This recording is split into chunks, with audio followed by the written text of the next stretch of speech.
नमस्कार, जय धन्वंतरी। मैं वैद्य मेहुल भाई आचार्य, संचालक संस्कृति आर्य गुरुकुलम राजकोट।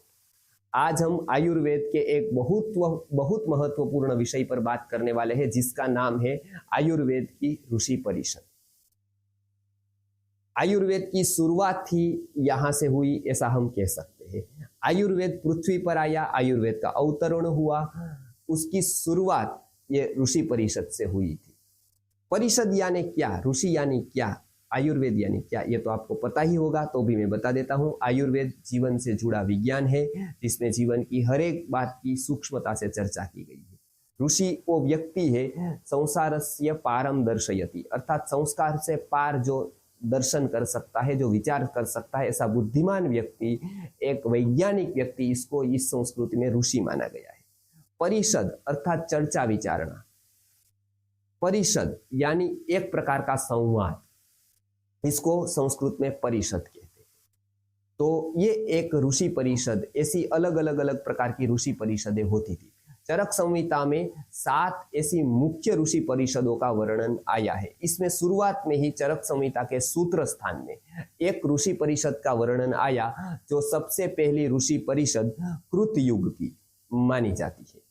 तो घटना कुछ ऐसी है कि कृत युग में बहुत प्राणी है, माने सभी प्राणी, केवल मनुष्य नहीं अपितु सभी जीव जंतु प्राणी रोगाक्रांत हो गए अधर्म के कारण। क्या हुआ ऐसा, तो मनुष्य के शरीर पे आलस व्याप्त हो गया और मन के स्तर पर काम, क्रोध, लोभ, मोह, मत्सर ये विकार ग्रस्त हो गया। संचय ज्यादा बढ़ने लगा, पाप बढ़ने लगा, इसके कारण रोग भी बढ़ने लगे। ये विज्ञान आप जान लेंगे कि जैसे जैसे पाप बढ़ता जाता है, विपरीत आचरण बढ़ता जाता है, सृष्टि का जो नियम है, कुदरत के जो नियम है, उसका पालन यदि मनुष्य नहीं करता है तो मनुष्यों में रोग व्याप्त हो जाते हैं। वैसे रोग व्याप्त हो गए तो मनुष्य तो शायद ही चिंता कर पाएगा दूसरे लोगों की, क्योंकि वो तो स्वयं ही इतना रोगी होता है, स्वयं ही दुखी होता है, तो दूसरों की क्या चिंता करे।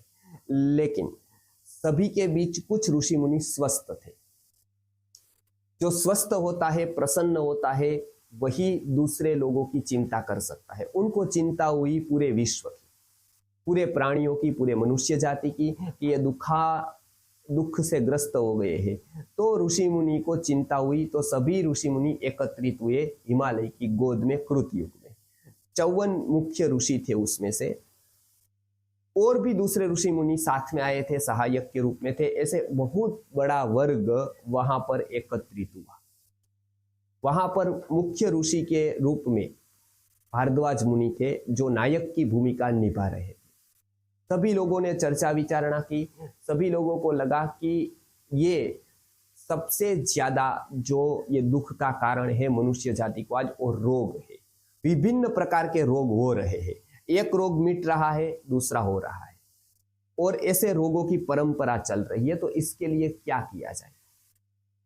तब थोड़ा बहुत तो प्रचलन था ही द्रव्यों का, लेकिन कोई एक ऐसा साइंस नहीं था, कोई एक ऐसी सिस्टम नहीं थी कि जिसकी बदौलत पूरी मनुष्य जाति को या पूरे प्राणी जगत को, पूरे भूतों को बचा सके। इसके लिए पूरी ऋषि मुनियों ने वहां पर चिंतन मंथन किया, और उनको ऐसा लगा कि ये दुख से, ये सभी रोगों से हमको एक ही व्यक्ति बचा सकता है, वो पृथ्वी से बाहर है, उसका नाम इंद्र है। आपको आश्चर्य लगेगा कि इंद्र कैसे बचा सकता है, क्योंकि इंद्र के पास ज्ञान है। इंद्र ऐसे बचा सकता है क्योंकि इंद्र के पास ज्ञान है, इंद्र के पास वो विद्या है। और इसका वर्णन केवल आयुर्वेद में ही नहीं आता है, कठोपनिषद में भी आता है, नचिकेता की कथा में। ऐसे और उपनिषदों में भी इंद्र की कथाएं आती है, वेद में भी आती है। तो आपको ये भी आश्चर्य लगेगा कि इंद्र के पास ऐसी विद्या कैसे हो सकती है। तो आपको मैं बता दूं कि आप यदि देव योनि का, आप यदि देवों का अभ्यास करेंगे वेद और उपनिषदों में, तो आपको ये आश्चर्य नहीं लगेगा, आपको ये स्वाभाविक लगेगा। क्यों? क्योंकि हम जैसे कुत्ते को देखते हैं, तो कुत्ते के पास जैसे 500 अलग अलग प्रकार की सुगंध को डिफाइन करने की, सूंघने की शक्ति होती है। वो सूंघ कर क्लासिफाई कर सकता है, एक सुगंध को, गंध को लंबे समय तक याद रख सकता है। तो ऐसी शक्ति कोई भी व्यक्ति में नहीं है, कोई वैज्ञानिक में नहीं है। 500 वैज्ञानिक जो काम नहीं कर सकता है, वो एक कुत्ता कर सकता है। ये वास्तविकता को हम स्वीकार करते हैं। ऐसे ही जो काम मनुष्य नहीं कर सकते हैं वो देव सहजता से कर सकते हैं। उसके पास वो विद्या होती है, तो इंद्र के पास वो विद्या थी। अब इंद्र के पास वो विद्या लेने के लिए कौन जाए, ये जब प्रश्न आया तब ऋषि मुनि ने मंथन किया, चिंतन किया, और भारद्वाज ऋषि स्वयं उसके लिए तैयार हुए, इंद्र के पास वो ज्ञान लेने के लिए, वो सिस्टम लेने के लिए, वो नॉलेज लेने के लिए। भारद्वाज मुनि इंद्र के पास गए। अब ये आयुर्वेद तो अनंत है, असीम है, जिसको बताया नहीं जा सकता है, कहा नहीं जा सकता है, शब्दों में बांधा नहीं जा सकता है। तो ये आयुर्वेद इंद्र को ज्ञात था, आयुर्वेद के जानकार थे। वो इंद्र ने सोचा कि ये व्यक्ति जो भारद्वाज मेरे पास आए हैं वो अपने दुख के कारण नहीं आए, उसको कोई स्वार्थ नहीं है, अपितु करुणा से आए हैं। इसके लिए इंद्र प्रभावित हुआ।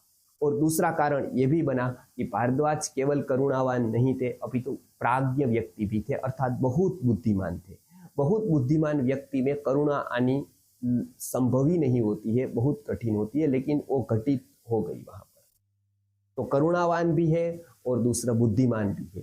तो इंद्र ने देखकर प्रसन्नता पूर्वक उसको उपदेश दिया आयुर्वेद का। अब आयुर्वेद का उपदेश संक्षिप्त में देना था, तो यानी 3 स्कंधों में उसका उपदेश दिया, यानी त्रिसूत्र, यानी 3 सूत्रों में उसका उपदेश दिया कि उसमें पूरा आयुर्वेद आ गया।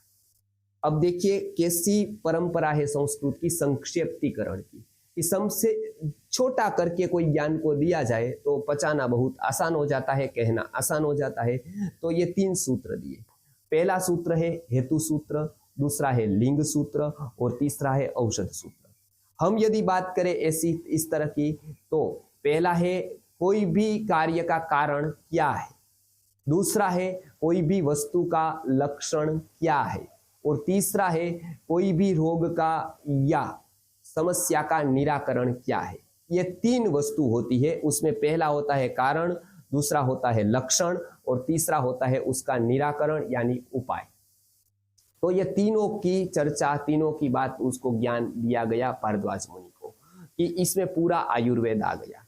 तो पूरा जगत रोगाक्रांत था, पूरे बीमार थे व्यक्ति, तो उसके लिए भारद्वाज पूरा ज्ञान का राशि लेकर ये पृथ्वी पर आए, और इस तरह से आयुर्वेद का अवतरण इस पृथ्वी पर हुआ, वो भी हिमालय की गोद में हुआ। पूरे जब रोगों को जाना तब उन्होंने पहचाना कि रोगों के कारण 3 होते हैं मुख्य: मिथ्या आहार, मिथ्या विहार और प्रज्ञापराध।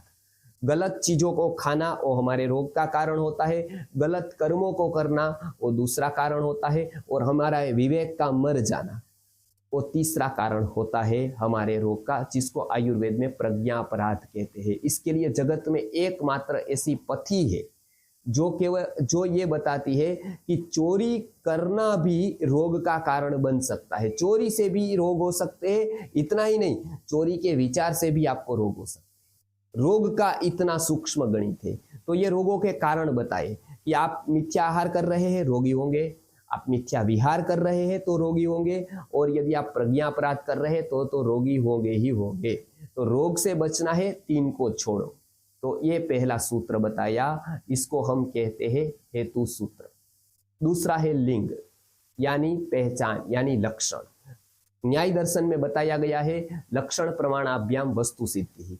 किसी भी वस्तु को डिफाइन करना है तो उसका एक लक्षण होना चाहिए और एक प्रमाण होना चाहिए कोई भी।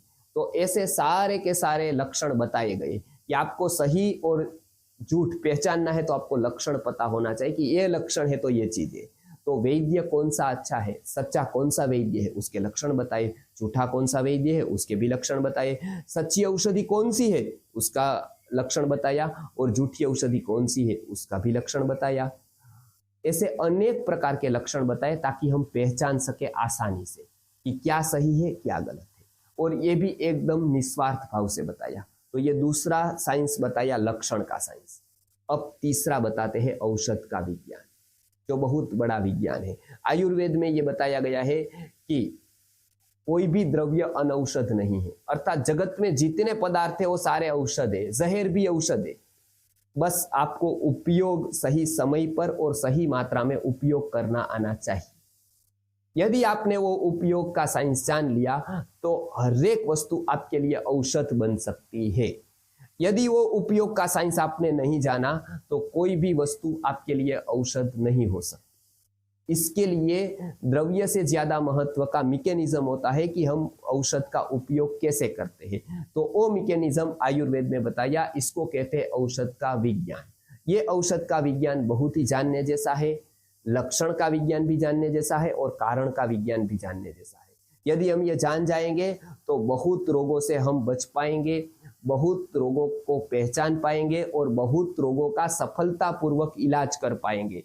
तो ये प्रथम ऋषि परिषद का ये परिणाम हुआ कि तू लिंग और औषध ये त्रिस्कंध यानी 3 स्कंधों की प्राप्ति हुई और महत्वपूर्ण विज्ञान मिला, आयुर्वेद का अवतरण हुआ और ये प्रथम ऋषि परिषद जिसका नाम था दीर्घ जीवितीय अध्याय, यानी ये जो अध्याय लिखा प्रथम सूत्र स्थान का, उसी को ऋषि परिषद बताया गया। लंबा कैसे जिया जाए, लंबा जीने के लिए सबसे पहले रोग मुक्त होना जरूरी होता है। इसके लिए रोग से मुक्त कैसे हुआ जाए, रोग मुक्त होने के लिए कोई हमारे पास साइंस होना चाहिए, विज्ञान होना चाहिए, आधार होना चाहिए। उसके फलस्वरूप आयुर्वेद एक ऐसा विज्ञान मिला जो न केवल रोगों की चिकित्सा करता है अपितु हमको रोगों से बचाता भी है। तो ये रोग से बचने का विज्ञान ये पृथ्वी पर आया, बाद में रोग को दूर करने का भी सूत्र इसी विज्ञान में समाया, वो है प्रथम ऋषि परिषद की फलश्रुति। आज युवाओं को जरूरत है